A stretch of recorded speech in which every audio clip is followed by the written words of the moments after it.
Innal hamdalillah nahmaduhu wa nasta'inuhu wa nastaghfiruh wa na'udzu billahi min syururi anfusina min sayyiati a'malina. Man yahdihillahu fala mudhillalah wa man yudlil fala hadiyalah. Asyhadu an la ilaha illallah wahdahu la syarikalah wa asyhadu anna Muhammadan abduhu wa rasuluhu alladzi la nabiyya wa la rasula ba'dah.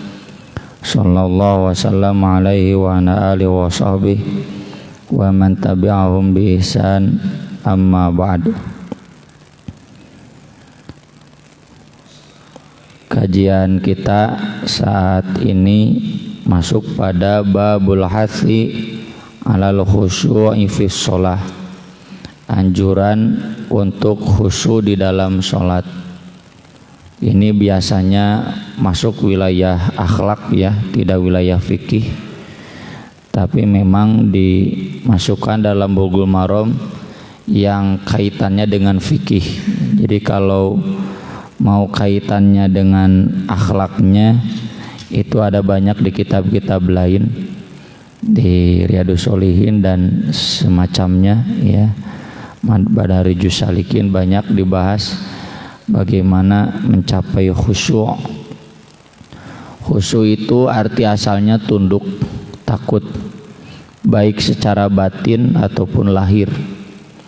Tunduk secara batin, saya dulu di satu majelis pernah membahas sampai 6 pertemuan ya, ikhtiar kita untuk khusyuk di dalam sholat, dan itu sebagai penjabaran apa yang saya tulis dalam buku saya yang Ar-Risalah jilid 1 ya, tentang khusyuk di dalam sholat.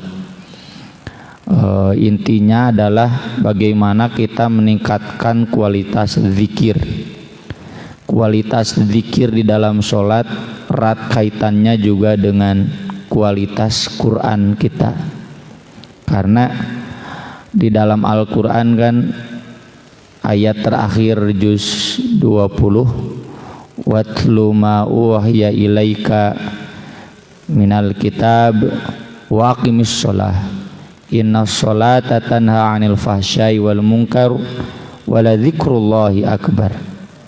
Dalam ayat yang lain, aqimis sholata li dzikri, kata Allah kepada Nabi Musa ya. Sholat itu untuk zikir, dan dikir sholat itu dikir yang paling agung. Agar dikir sholat itu paling agung, maka harus dipadukan antara sholat dengan membaca Al-Quran ya. Orang yang sudah biasa membaca Al-Quran di dalam sholat, apalagi bacaannya sampai tayassaro, faqra'u ma tayassaro minal Qur'an. Faqra'u ma tayassaro min. Tayassaro itu menjadi mudah. Kata santri itu mutawwi'.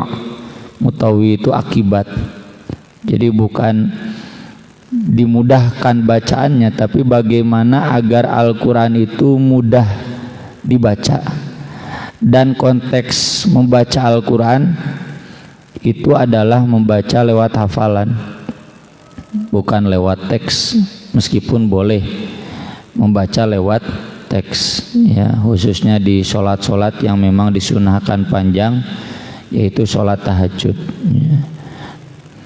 Saya kalau tanya bapak-bapak kan, Pak, Nabi SAW bisa baca atau enggak?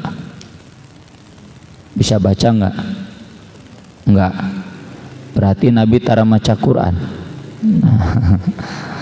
Itu karena beda makna ya. Baca yang kita fahami kan baca begini, tapi baca Quran itu baca di luar begini ya. Baca Quran itu baca lewat hafalan ya. Jadi kalau ada Iqra 1 sampai Iqra 6, harusnya ada Iqra 7. Iqra 7 itu setoran hafalan ya. Nah ini hafalan Quran itu agar bisa tayassaro, itu kan di surat Al-Muzammil ya, inna rabbaka ya'lamu annaka taqumu adna min thulutsayil lail wa nisfahu wa thulutsahu wa ta'ifatun minal ladzina ma'ak. 2/3 malam, setengah malam, 1/3 malam. 2/3 jauh teuing, setengah malam jauh teuing, ieulah nu 1/3 ya. 1/3 itu sekitar 2 jam. Atau kalau kita merujuk hadis, yang dimaksud sholat 1/3 malam itu membaca Quran dalam 1 bulan. Baca Quran 1 bulan itu berarti 1 malamnya 1 juz, bukan one day 1 juz, tapi one night 1 juz ya. Dan itu hanya ditinggalkan itu ketika alimallahu allam tusu fatabalaikum wa akharuna yadribuna fil ard yabtaghuna min fadlillah wa akharuna yuqatiluna fi sabilillah ya. Oh, sebelumnya kelewat alima ang sayakunu minkum mardo. Kalau sakit ya tidak sampai 1 juz itu. Kalau sedang safar yadribuna fil ardi itu seperti Nabi ke Syam, Nabi ke Yaman, mun kita ya minimal ke Garut ya, ke Cianjur, capek. Atau yuqatiluna fi sabilillah, sedang perang ya, sedang sibuk perang jihad. Nah ini diampuni ya, diampuni, ditoleransi tidak sholat sampai 1/3 malam. Kalau kita kan sapar teu saparnya, sakit atau sehat ya, sholat tahajud taroream. Nah, itu berarti menunjukkan hati kita belum siap khusyuk ya. Hati yang siap khusyuk itu merutinkannya di sana. Saya pribadi, kami ya para asatidzah di pesantren sering cerewet. Sekarang 1 bulan menjelang bagi rapot itu kan ujian tahfidz Quran dan hadis. Jadi semalam juga rapat. Kamu kenapa kemarin kan udah tasmi 5 juz, sekarang kok baru 3 juz? Stres Ustadz. Masa-masanya stres. Itu stres karena mereka belum terbiasa sholat malamnya. Al-Quran itu bukan di sini kan ya, di hadis-hadis itu di sini. Jadi kaitannya dengan pendidikan hati ya. Kalau kita menekankan ke anak tahfidz Quran ngarah pinter lebar ya. Di ITB paralinter terapal Quran. Menteri pendidikan jeung menteri agama pinter mentak jadi menteri oge ya. Cara rapal Quran, dalam apal Quran mah moal kitu ya.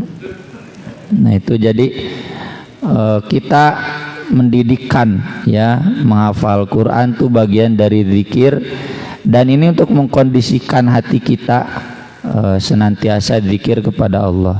Selain tentu zikir-zikir lainnya ya, sebagaimana banyak dibahas dalam bab zikir, itulah kurang lebih khusyuk dalam masalah hati, dan ini wilayah akhlak.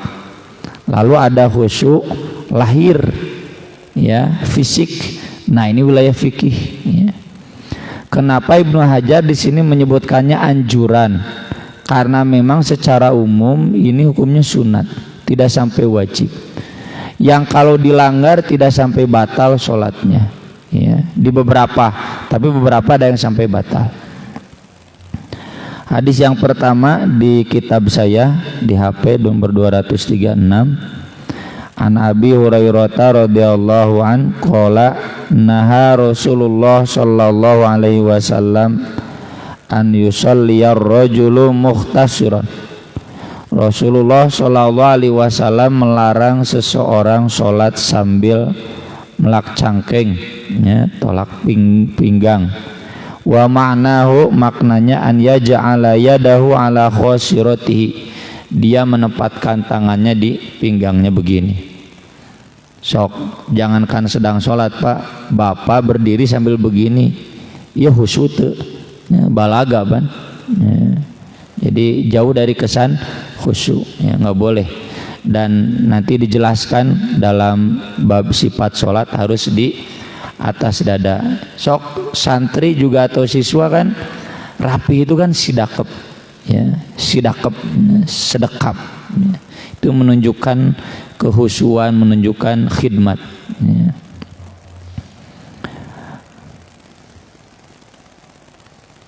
Kemudian dalam riwayat Bukhari dari Aisyah radhiyallahu anha, anna dzalika fi'lul yahud, bahwasanya itu adalah perbuatan orang Yahudi, ya. Dalam hal ini sepengetahuan saya, kalau ada seseorang sholat seperti ini, sholatnya tidak sah, ya. Batal, harus diulangi. Jadi harus di sini itu mah rukun yang qot'i, ya, di dalam sholat. Kemudian yang kedua, hadis ketiga, ya, dari Anas bin Malik radhiyallahu anna Rasulullah sallallahu alaihi wasallam maqal, idza quddimal asya, apabila sudah dihidangkan makan malam, fabda'u bihi, maka mulailah dengan makan, qabla an tusallul maghrib, sebelum kalian sholat maghrib. Dalam riwayat lain, tusallu salatal maghrib wala ta'jalu inda asyaikum, sholatlah kalian sholat maghrib dan tidak perlu tergesa-gesa ketika makan malamnya, tenang saja, ya. Tapi kalau kita telusuri hadis-hadis yang lain, ini dalam riwayat lain dan ada di website yang kami bina, ya, di At-Taubah Institute, tentang rukhsah tidak ikut sholat berjamaah, ada 10 poin kurang lebih. Nah, hadis ini bagi orang yang siangnya lelah atau saum, ya, dan dia sudah memang lapar. Jadi maksudnya nggak boleh kita sholat dalam keadaan lapar. Kalau kita sholat dalam keadaan lapar, ini makruh. Sholatnya sah, tapi makruh, nggak boleh. Dan ini jangan dijadikan dalil bahwa, ya, untuk setiap waktu sholat itu harus kalah oleh makan, utamanya duhur, maghrib atau isya. Nah, cenah si bapak eta mah duhur teh tara berjamaah ka masjid, pan dina dalil naon dahulukan makan. Tiap hari begitu, tentu ini tidak sunnah, ya. Bahkan kalau kita lihat hadis Nabi di dalam riwayat Bukhari Muslim, ketika Nabi ditanya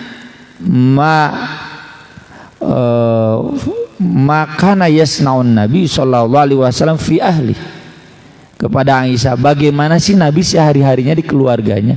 Kata Aisyah kan, kana fi mihnati ahli, beliau itu berbakti di rumah sebagaimana kalian. Disebutkan dalam riwayat lain, ngalacai, memerah susu, ya, menyembelih, kemudian memetik kurma, kadang menjahit baju. Jadi pekerjaan-pekerjaan rumah beliau lakukan. Tapi faidha hadaratis sholah, kalau datang waktu sholat adzan, meski beliau sedang makan, wado asikin, beliau meletakkan pisaunya, pisau dagingnya, lalu beliau sholat. Oh, jadi ini dalil-dalil yang seperti ini harus dipadukan. Ini fikihnya, maksud hadis ini jangan sholat ketika lapar. Laparnya yang lapar kelaparan, lapar pisan. Hari lapar karena belum makan mah, ya, nggak usah, ya. Ini persis pernah saya alami ketika saya jam 5 pulang dari Padalarang, dari Ranca Bali, ya, jam 5. Biasa naik bus sampai Pasir Koja setengah 6 atau jam 6 kurang seperempat, maghribnya jam 6 kan. Ini entah gimana ya, bus hiba utama teh di tol teh mogok, jabah hujan gede, jabah hari Kamis, ya, saya sedang saum, jabat tuh mau cai, wah banyak jabahnya. turun-turun di Pasir Koja itu 15 menit menjelang adzan Isya. Ya. Saya kalau sholat maghrib dulu ini udah nggak kuat, ya, langsung mampir ke warteg, ya. Udah makan, kemudian masuk ke masjid yang saya biasa ngisi Jumat malam seperti tadi, Pasir Koja, sholat. Nah, sedang sholat maghrib itu adzan Isya, ya. Lalu beres adzan Isya, saya ikut gabung sholat Isya, ya. Ditanya oleh jamu, saya ceneta tadi sholat naon, sholat maghrib. Nah, cenah menikah waktu adzan Isya, tongsok suudon. Ini mengamalkan hadis ini, ya. Jadi kalau memang darurat, dahulukan dulu makan. Tapi tidak berarti bahwa kalau mendahulukan sholat itu makruh, tergantung konteksnya. Kalau sedang lapar makruh karena nggak mungkin konsentrasi, ya kan. Khusyuk itu harus tunduk, takut. Sholatnya dalam keadaan takut berarti konsentrasi, kan. Orang yang takut dia fokus, ya. Takutnya takut, ya takutlah, takut kepada Allah, bedakan dengan takut ular. Tapi orang yang takut ular juga khusyuk. Bagaimana agar dia selamat, kan? Nggak mungkin mikiran Persib moal, ya. Kalau laju Persib ya orang mah ada poho Persib teh, ya. Begitu juga ya orang yang takut ketika sholat, jadi dia fokus. Kemudian hadis berikutnya, wa Nabi Dzarrin radhiyallahu anhu qala Rasulullah sallallahu alaihi wasallam, idza qama ahadukum fis shalah, apabila salah seorang di antara kamu berdiri ketika sholat, fala yamsahil hasa, jangan mengusap pasir yang ada di wajahnya.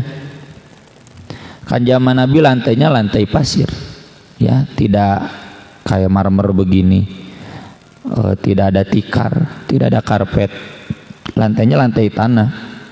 Makanya hadisnya sudah kita bahas kemarin-kemarin, siapa yang mau masuk masjid lalu alas kakinya menginjak tahi, ya, kotoran hewan, maka gosokkan saja dan silakan sholat pakai sepatu itu. Atau di hadis tentang mengusap sepatu wudu, boleh kan wudu mengusap sepatu bagian atas, kata Nabi nggak usah dilepas, cukup diusap bagian atasnya dan sholatlah pakai sepatu itu. Kenapa? Karena memang masjidnya lantainya masih lantai tanah, dan hadis itu tentu nggak bisa dipakai di Al-Ikhlas di sini. Pakai sepatu kadia pasti dikausir, ya. Jadi nggak bisa dipakai fikih hadis itu untuk konteks hari ini. Nah, ini konteksnya pada zaman itu. Jadi ketika sujud ini ada debu-debu pasir. Kata Nabi ketika sholat itu nggak boleh diusap. Kenapa? Fa innar rahmata tuwajihu, karena rahmat sedang menghadapinya atau sedang dihadapinya. Ketika seseorang begini, itu dia menghilangkan rahmat Allah ketika sholat. Tapi dalam riwayat Ahmad ada tambahan wahidatan auda, boleh satu kali atau jangan sama sekali. Apa kaitannya ini dengan fikih khusyuk? Tidak boleh banyak bergerak di dalam sholat. Kalaupun terpaksa cukup satu kali, ya. Jadi nggak boleh. Biasakannya mun atul hiji garo sok aya dia atul deh, pinter lah setan. Jadi udah abaikan saja, ya, abaikan saja, kecuali yang memang gatalna parah pisan, ya. Kalau dalam kitab fikih Safinatun Najah kan boleh 3 kali, ya. Jadi menggagaro cenah atul cekiai 3 kali, 4 kali batal. Jadi harus dihitung, ya. Kata guru saya Ustaz Acengnya cenah lagi 3 kali, hiji 2 3, tah cenah lagi 3 kali. Jadi lamun 3 kali 5 kali batal cenah. Maka ini fikihnya sekali lagi jangan banyak bergerak di dalam sholat. Terlebih ini konteksnya lantai masjid pada zaman memang begitu, pasti berdebu, ya maka dia udah aja. Nah diusapnya itu nanti beres sholat.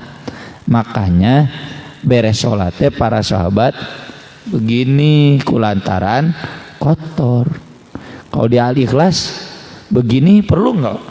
Ya nggak usah. Ya. Jadi itu tidak ada tuntunannya sepanjang pengetahuan saya di dalam sunnah. Ya. Kemudian dari Aisyah radhiyallahu anha qalat sa'altu Rasulullah sallallahu alaihi wasallam anil iltifat fis shalah. Aku bertanya kepada Rasulullah sallallahu alaihi wasallam tentang melirik atau menoleh ketika sholat. Ai melirik mah soca banyak. Mun aya batur nyamperkeun kan sok aya ngarerete ya soca teh. Mata itu ingin melirik. Maka kata Nabi sallallahu alaihi wasallam waqtilasun itu adalah copetan. Yahtalisuhu syaitan min sholatil abdi, yang dicopet oleh setan dari sholat seorang hamba. Jadi artinya pahalanya berkurang karena dicopet oleh setan. Apakah ini membatalkan sholat? Tidak. Nanti dijelaskan di hadis berikutnya ya. Di beberapa hadis berikutnya. Ini riwayat Tirmidzi, kemudian dari Anas disohikan Imam Tirmidzi, iyyaka wal iltifat fis shalah, jauhi oleh kamu menoleh di dalam sholat, fa innahu halakatun, karena itu membinasakan. Fa in kana la budda, jika memang terdesak, fafit atau di dalam sholat sunat tidak jadi soal ya. Para ulama menjelaskan bahwa yang dimaksud menoleh di sini tentu menoleh yang sia-sia. Hayang we ngalieu teh gitu. Itu enggak boleh ya. Apakah kemudian sholatnya batal? Kalau memang disengaja ya pasti batal. Tapi kalau ada gangguan atau sesuatu itu tidak batal ya. Misalkan kita sholat bawa anak-anak ya, anaknya 2 tahun kan, wah lompatan, lalu terdengar suara bruk gitu kan, otomatis ya khawatir katini ku meja ku naon gitu, melirik kan jadi soal ya. Karena ada kaitannya di dalam sholat. Dalilnya sudah kita bahas dulu, Nabi ketika sholat menggendong cucunya, kan gak mungkin Nabi begini ya, pasti ada melirik bagaimana mengkondisikan gitu. Dan itu tidak membatalkan sholat selama masih kaitannya dengan sholat. Atau dalam Hadiyur Rasul ya, atau Zadul Ma'ad, dijelaskan bahwa Rasul sallallahu alaihi wasallam pernah sholat sambil melirik ke sebelah kanan. Kenapa? Ketika safar takut ada musuh yang datang dari sebelah sana, karena Nabi mengutus sahabat untuk berjaga di sana ya. Jadi tak arah musuhnya dari sana. Begini saja, jadi waspada ya. Kalau kaitannya untuk menjaga sholat, maka menoleh itu tidak membatalkan sholat. Tapi jika memang diharuskan, sebaiknya di dalam sholat sunat saja ya. Di dalam sholat wajib tidak dianjurkan. Kemudian hadis Anas radhiyallahu an qala Rasulullah sallallahu alaihi wasallam, idza kana ahadukum fis shalah, apabila salah seorang di antara kalian sedang sholat, fa innahu yunaji rabbah, maka dia sedang bermunajat dengan Rabbnya. Munajat itu ngobrol berdua, rencepan, bobogohan ya, munajat dari najwa. Najwa itu kan berbicara rahasia ya, najwa. Naja yunaji, munajatan rabbahu, dengan Rabbnya. Fala yabzuqanna baina yadayhi wala an yamini, tidak boleh meludah ke depan dan ke kanan. Walakin an shimalihi tahta qadami, tapi hanya boleh ke sebelah kiri, itu pun ke bawah telapak kakinya. Wa fi riwayatin, dalam riwayat lain, au tahta qadami, ke sebelah kiri atau ke bawah kakinya. Ya kalau sebelah kirinya nggak ada siapa-siapa boleh meludah ya, misalkan sedang musim dingin kan, pileknya banyak dahak. Ini yabzukona itu bisa ludah, bisa dahak, bisa nyingsring, ya, bisa ingus, ya, itu yabzukona. Ini lagi-lagi sama dengan yang tadi kita singgung, nggak mungkin dipraktikkan untuk konteks hari ini, terhalang oleh dalil bahwa Nabi kan pernah melihat di dinding masjid ada nukhomah. Nukhomah itu dahak. Lalu Nabi membersihkannya sambil marah, ya.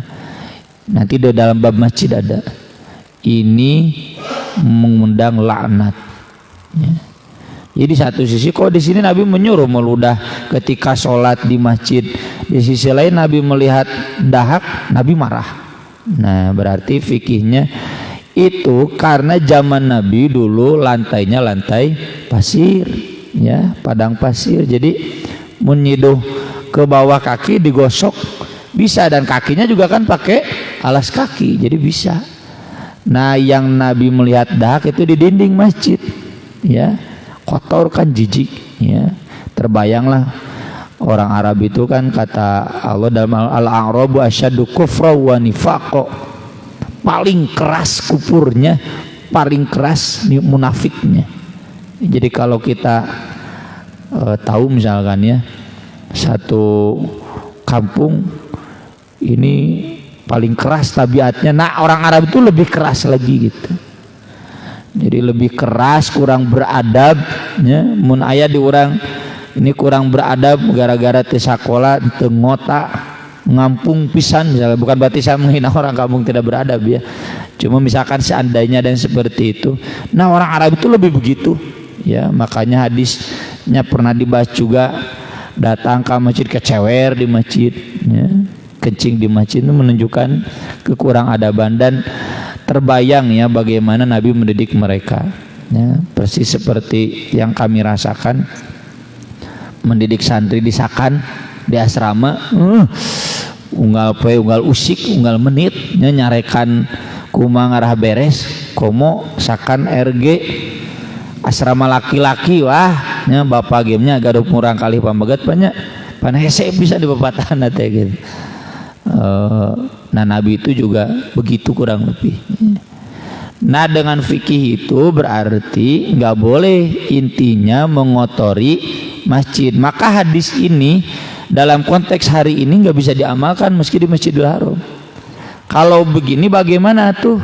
Keluar dulu meludah, atau kalau memungkinkan bawa tisu basah, ya, simpan nanti dibuang, ya. Kalau memang kita sedang merasa banyak ingus, banyak dahak yang harus dikeluarkan, takut mengganggu sholat kalau ditahan misalkan. Ini intinya adalah kita jangan sholat dalam keadaan menahan mun bahasa Sunda usrak ingsrek, ya. Jangankan oleh orangnya, sama kita yang mendengarnya juga jadi nggak khusyuk, ya. Saya kalau beres sholat, mohon maaf, ya, beres ngimaman, setan usrak ingsrek, picenggar itu atuh cete gitu, nyenajan sepuh atau gore udah biasa. Kajaman atuh cete itu para rugu ngadengin lagi gitu. Cenah usah dan nuju pilak, oh iya, pokoknya mah gimana lah sebelum sholat sok bersihkan dulu agar jangan mengganggu yang sholat. Sok dibalikeun ku bapak-bapak udah usah cenah sholat nalam itu para linter. Kemudian, nah ini yang tadi bahwa melirik ketika sholat itu tidak membatalkan sholat. Dalilnya dari Anas bin Malik. Anas bin Malik ini kan pembantu Nabi, ya, jadi tahu aktivitas sholat Nabi di rumah. Kana kiramun li Aisyah radhiyallahu anha. Aisyah punya hordengnya, gorden, tirai, ya, pemberian, nanti dijelaskan di hadis berikutnya, pemberian dari Abu Jaham. Ini tirai bagus dari Anbijaniyah. Munaina memberikan kain ti mana ti juga newah. Pokoknya tirai bagus. Radhiyallahu anha satarot bi janiba baitiha, yang menutupi lawang pintu rumahnya, bukan dinding. Kalau menutupi dinding kan makruh, ya. Kayak wallpaper gitu tuh makruh, ya. Saya juga pernah ditegur, ini channel rumah Ustaz ada wallpapernya. Bukan saya, itu istri saya. Kan di hadisnya begitu ya, Ibnu Umar itu ditegur oleh sahabat Abu Sa'id. Dia datang ke hajatan Ibnu Umar putranya, lalu pulang lagi sambil marah, kenapa kamu memakaikan pakaian ke dinding rumah kamu? Kan Nabi melarang. Jawaban Ibnu Umar kan, saya kalah oleh istri saya, begitu. Dan itu menunjukkan nggak sampai haram, makruh. Kalau haram kan Ibnu Umar itu sangat setia dengan sunnah Nabi, nggak mungkin diamalkan sahabat lagi. Dan sahabat banyak kan yang masih hidup saat itu, ya. Tapi memang ada anjuran tidak, ya. Jadi ini pastinya tirai bukan untuk dinding, tapi untuk lawang pintu. Ya. Kalau untuk dinding kayak wallpaper makruh. Dan yang tahu rumah saya pakai wallpaper, saya jawabnya seperti tadi Ibnu Umar. Saya kalah sama istri saya, karena ketika saya pulang dari Garut, nah ini saya napal tinggal setengah nadai. Tuh beja-beja langsung nyalah, baiklah ngelehan. Bila udah dicabutan deh, ya. Mahal makaning cen. Lalu kata Nabi SAW, amiti anna kiramaki hadza, lepaskan dari kita hordeng ini, tirai ini. Fa innahu la tazalu tasawiru, karena tidak henti-hentinya motifnya, coraknya, gambarnya, ta'riduli, menggangguku, fi sholati, dalam sholatku. Tapi ini nggak jadi dalil bahwa di rumah Rasul ada tirai bergambar makhluk hidup, enggak, haram, ya. Nabi melarang, haram jelas. Itu para ulama sepakat semua mazhab haram gambar makhluk hidup dipajang, ya. Kuda, ikan, koinya hiasan, haram, ya. Jadikan amparan, kalau jadikan alas, tikar tuh nggak apa-apa, ya. Anak saya ketika datang ke rumah kakeknya, lihat tikar ada gambar binatang, ya, termasuk ada gambar sesuatu. Aki yuk tekenging halam cenah gitu. Pan akhirnya ge ustad teu naon da ieu mah dicalikan. Ieu mah dicalikan. Yang enggak boleh itu memang dipajang buat hiasan. Jadi ini pastinya tasawiruhu, gambarnya bukan gambar makhluk hidup, gambar motif batik mungkin, ya, yang semacamnya.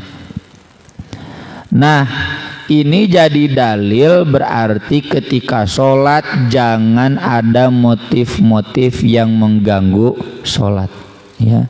Termasuk, mohon maaf, ya, saya kalau ditanya sajadah bagaimana, masuk ke sini makruh. Da cenah abdi mah teu kaganggu ku sholatna, ku sajadah ketika sholatnya, berarti sholatna malaun.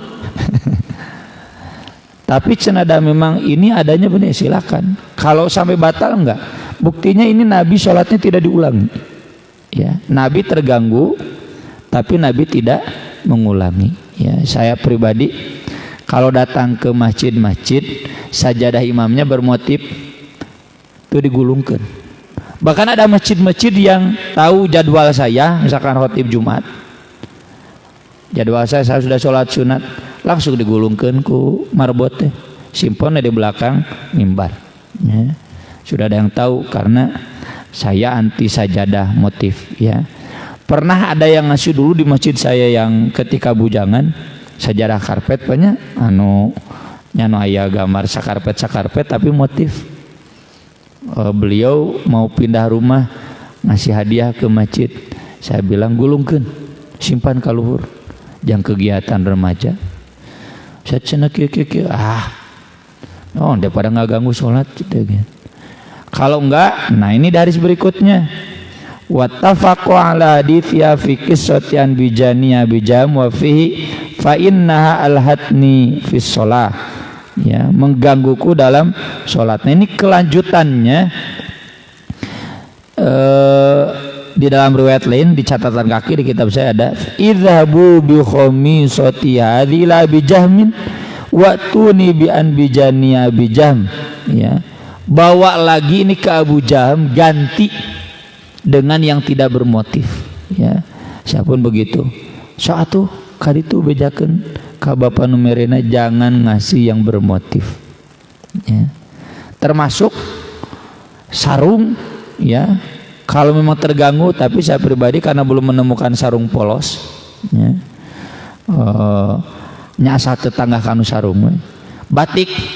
Kemarin hari Rabu saya lupa ke masjid pakai batik ya, pas datang Pak Haji tisawios abdi nganggo batik ente kunaon Ustaz sok aya zaman nu cerewet gitu.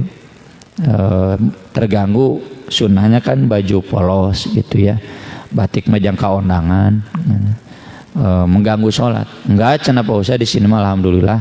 Oh iya kalau enggak mah asal sholat matong tangah ningali batik.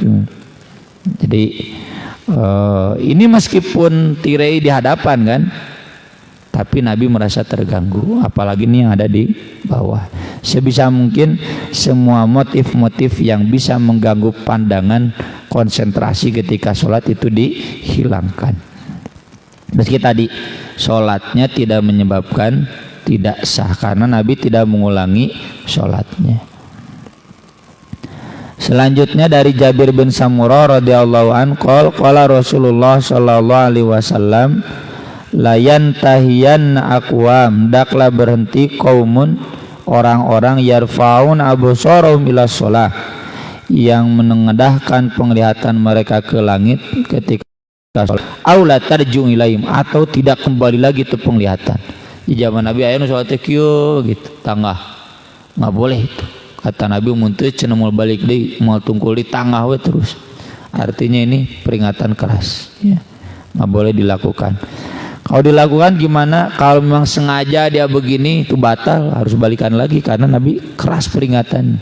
Kalau enggak balik lagi terus tangah moal tunggul-tunggul di. Ini jadi dalil bahwa ketika sholat harus tunduk ya. Enggak boleh melirik ke samping, nggak boleh ke atas, harus tungkul ke bawah. Kemudian hadis berikutnya dari Aisyah radhiyallahu anha qalat sami'tu Rasulullah sallallahu alaihi wasallam yaqul la sholata bi hadratit ta'am, tidak ada salat di hadapan makanan, wala wa huwa yudafi'ul akhbathan, dan tidak juga ketika dia terdesak oleh dua yang kotor, maksudnya kencing atau kebelet ya, mau BAB buang air besar. Nggak boleh sholat dalam keadaan seperti itu bihadrati to'am, karena tentu mengganggu konsentrasi. Makanan jangan disimpan di depan, simpan di pinggir atau di belakang, termasuk al-akhbathan ya.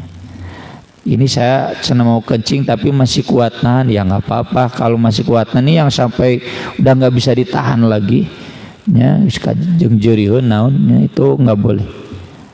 Batalkan saja sholatnya dan kemudian kencing dulu. Yang sering jadi pertanyaan yang sudah penyakit kencing, saya sering jawab udah moal unggal menit atuh ya. 5 menit sekali, nah buru berarti sholatnya jangan lebih lama dari 5 menit saya bilang ya. Jangan lebih lama dari 5 menit langsung sholat. Kalau memang madorot pakai pampers yang buat dewasa ya, jadi beres sholatnya tuh kudu lompat ya, di sana saja, tapi jangan sholat sunat pakai pamper karena pasti najis ya. Kemudian hadis yang terakhir di bab ini, at-tatsawubu minasyaiton, menguap itu termasuk dari setan. Fa idza tatsaba ahadukum falyaqdim mastata', apabila menguap salah seorang di antara kamu, huai, tahanlah sekuat dia. Jadi nggak boleh dilepas, wah nggak boleh ya, itu amal setan. Dalam riwayat lain kalau seseorang sedang menguap itu setan masuk ya, maka dari itu setan menggoda manusia bagaimana agar menguap, agar dia bisa masuk ya. Maka dari itu ketika menguap tahan ya, baik dengan tangan atau tidak dengan tangan, pokoknya ditahan agar menguapnya tidak maksimal, sangat minimal ya. Sekian yang bisa kita bahas pada kesempatan kali ini di seputar anjuran khusus untuk sholat, tentunya terkait dengan fikihnya. Barangkali ada yang mau ditanyakan atau dikonfirmasikan, mangga saya persilahkan. Mangga Bu Haji, ada mic-nya?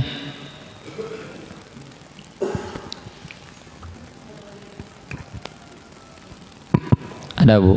Terima kasih Ustadz. Mohon izin bertanya, apa maksudnya as-sholatu ala waktiha?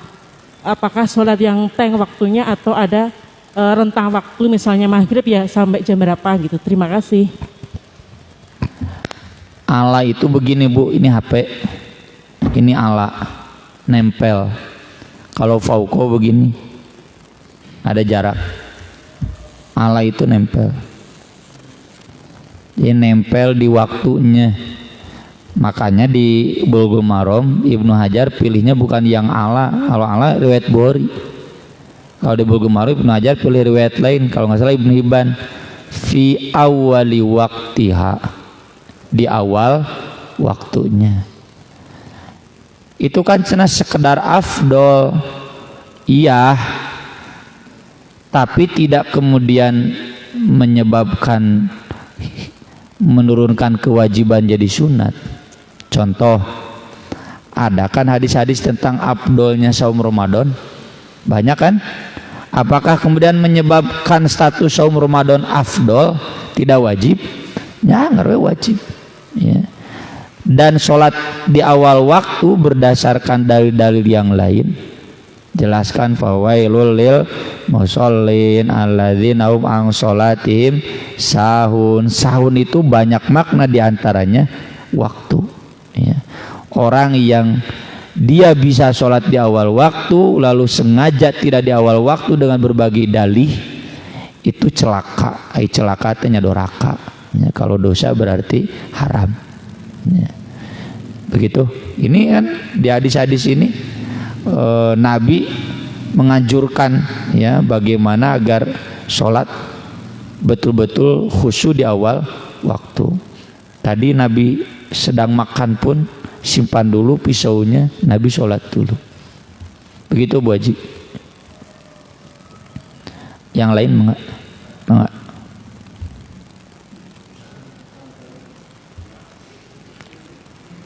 Mangga pamang nunjuk ka dieu heula.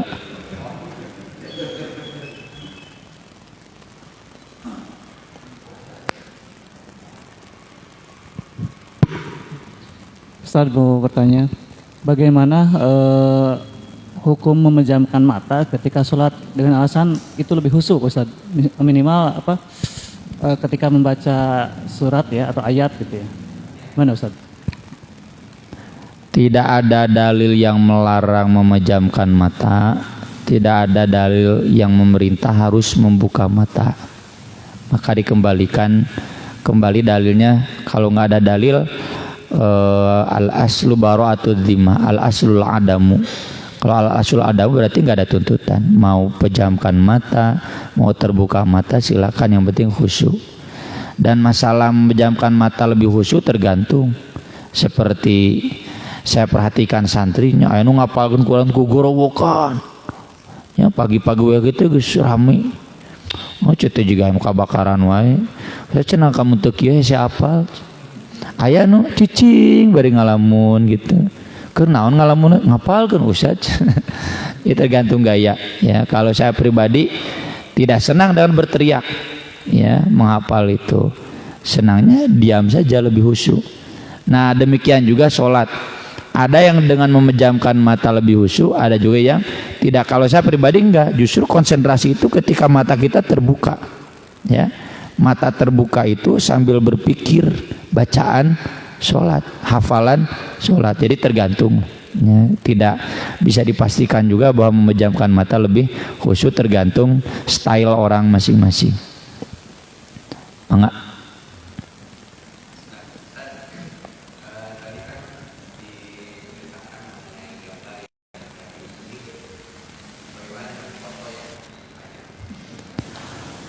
Foto itu bukan gambar, itu rekaman. Yang haram itu menciptakan karya gambar, ya lukis. Nah, bagaimana kalau ini mah foto, cuma foto hewan, foto burung, apa manfaatnya? Kalau memang hanya sekedar memperlihatkan ciptaan Allah, satu karya, ya kan fotografer juga berkarya, puas dengan karya sendiri, sama itu berarti kan yang diharamkan itu karena perupa atau pemahat itu merasa sudah bisa mendandingi ciptaan Allah, sudah bisa berkarya mewujudkan sesuatu yang itu wilayah Allah. Ilatnya, salah satu ilatnya. Kalau foto kita, foto keluarga itu rekaman, ya. Kalau foto haram berarti video juga haram, YouTube berarti haram. Dan saya nggak menemukan ya ada ustadz punten nusalafi oge mau ngaharamkan YouTube. Ya. So kalau kita buka YouTube di WhatsApp, gambar berputarnya gambar-gambar, jadi kan video itu gambar-gambar, ya itu merekam itu gak ada unsur menciptakan, hanya ya merekam, ya. Tapi kalau memang itu merekamnya makhluk hidup selain foto kita, selain manusia, ini apa tujuannya? Kalau tujuannya hanya untuk pendidikan, ya, untuk memberitahu, nah ini misalkan harimau begini struktur tubuhnya, ini ayam begini struktur, nggak apa-apa ya mat saya, ya.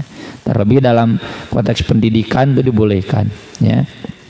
Kan Nabi pulang, Aisyah sedang ngasuh anak-anak pakai boneka kuda terbang ada sayapnya, ya.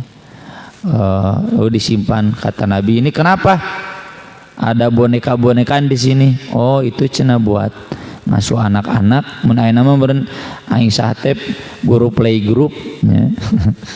Guru TK, ya. Ini apa? Buat ngasuh anak-anak kuda. Lalu Nabi tanya kan, kenapa cenah kuda ada sayapnya? Kan kata Nabi juga kuda Nabi Sulaiman ada sayapnya, ya, Pegasus itu kuda Nabi Sulaiman. Hadisnya ada kan, ya, itu kalau dipakai buat pendidikan, buat anak kecil, buat sarana pengasuhan, nggak jadi soal.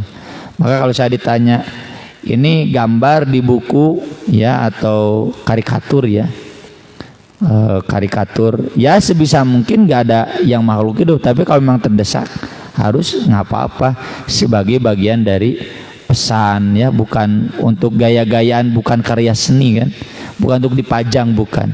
Ini memang untuk pesan pendidikan, nggak jadi soal. Begitu mungkin Pak Haji. Mangga sebelah sana, mik terkedah tarik mangga. Waalaikumsalam warahmatullahi.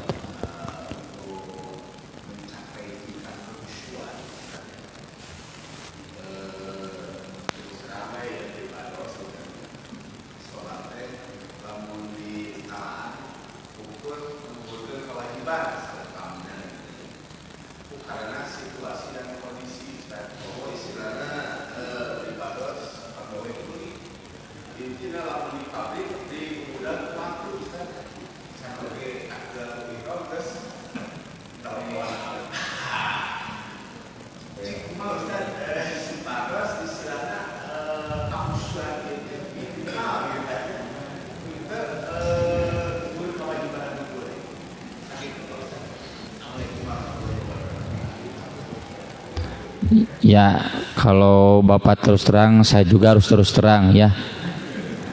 Masih mencapai, masih berusaha untuk meraih kehusuan. Cuma mungkin kadarnya yang berbeda, saya udah agak mendingan mungkin. Ya itu Pak Haji, ya, kalau saya lihat kajian para ulama, ya, di kitab-kitab akhlak tentang kehusuan, itu kembali pada kondisi hati yang sudah nyaman dengan zikir. Nah, maka latihannya dengan banyak zikir, ya. Zikir itu kan yang paling utama tadi Quran, ya, menghafal Quran. Orang kalau sudah menghafal Quran pasti banyak membaca Quran, ya. Sok anak-anak yang mau hafal Quran, hampir setiap harinya mereka dipaksa untuk membaca Quran, dan itu enggak jadi soal karena kita juga dulu sholat dipaksakan, ya, nggak mungkin dipaksakan mah bisa sholat, ya. Mereka juga menghafal Quran dipaksakan, nggak apa-apa biar terbiasa. Yang kedua kan zikir itu lewat bacaan sehari-hari, ya, masuk masjid, keluar masjid, ini pakai pakaian, melepas pakaian, bercermin, ada kan naik kendaraan. Nah itu diingat-ingat ya, jangan kalah sama cucu. Hari incu unggalan naon babacaan heula, hari urang tara. Bapak sebelum merokok kada bismillah heula. Beres ngalungkeun putung alhamdulillah. Jadi ada zikirnya. Kemudian zikir yang berikutnya zikir wirid. Kayak wirid ba'da salat, wirid pagi, wirid petang ya. Yang al-ma'tsurat kalau di Jamaah Hasan Al-Banna ya. Kalau di Nahdiyin kayak Rotib Al-Haddad yang begitu-begitulah. Atau yang tadi saya dengar nadom sebelum subuh. Cuma punten ini pikir saya tarik teuing gitu. Andai kan jangan terlalu keras, enak tarik teuing. Kalau terlalu keras kan apalagi sampai mengganggu yang sholat nggak boleh ya. Nah itu jadi itu yang harus kita usahakan, otomatis nanti hati semakin lembut, semakin mudah connect gitu ya dengan ketika sholat. Refleks kita fokus khusyuk hati kita. Karena yang jadi masalah kita nggak bisa khusyuk itu hatinya belum menjadi ahli zikir. Jadi ketika di bawah sholat malawung Allahu Akbar ya. Tapi meski demikian kata Ibnu Qayyim Al-Jauziyah, minimal kita sholat menggugurkan kewajiban itu sudah bagus ya. Atau minimal kata Ibnu Qayyim sholatul mujahidin, Mbak. Apa sholatul mujahidin tuh? Sholat yang dia sambil jihad melawan konsentrasi malaweng deh, lawan deh konsentrasi lagi malaweng deh gitu. Nah itu sholat sambil jihad ya, kata Imam Ibnu Qayyim ini usaha untuk menuju sholat khusyuk begitu. Mungkin selamat mencobalah kita semua ya. Mangga oh sami mangga Pak Haji.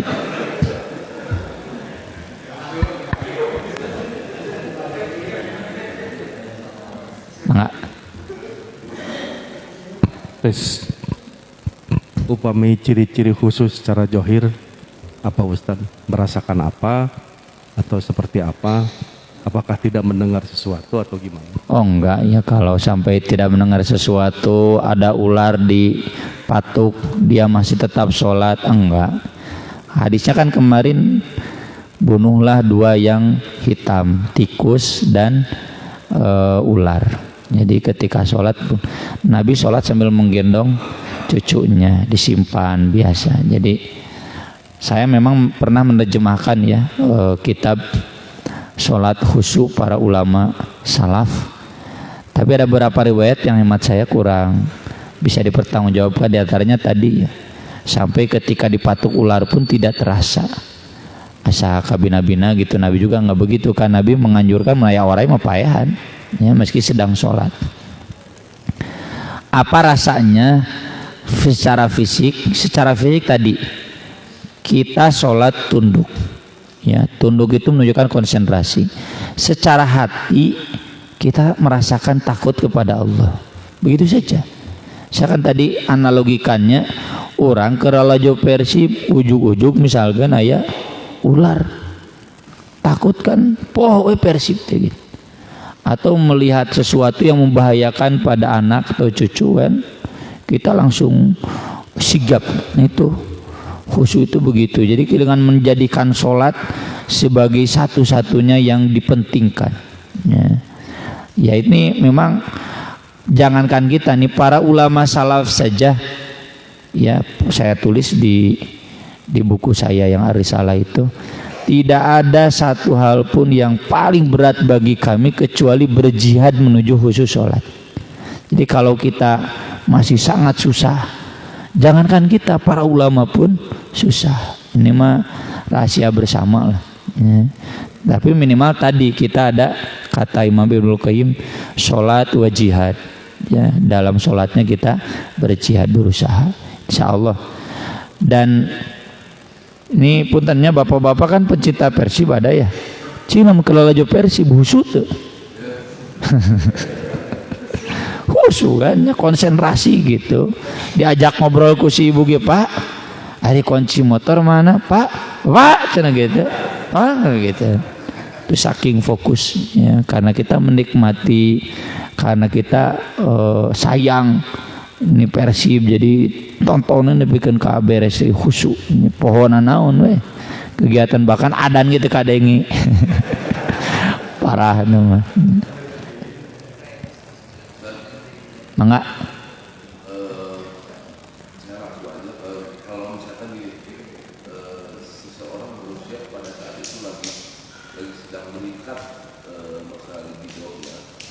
Kemudian terbawa pada saat sholat katingal itu kebayang itu campur aja istri gitu.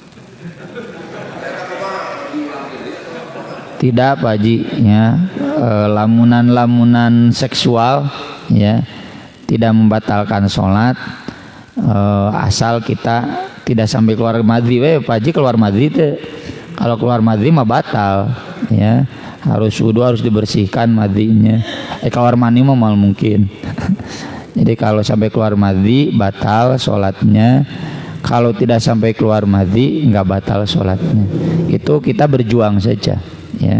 Dan saya sarankan kalau itu memang dialami oleh Pak Haji harus tambah istri ya.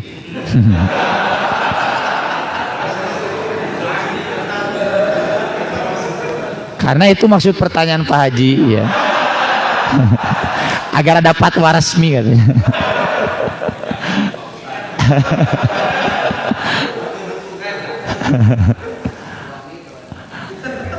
Ada lagi? Cukup? Ya cukuplah. Terima kasih atas perhatiannya, mudah-mudahan bermanfaat.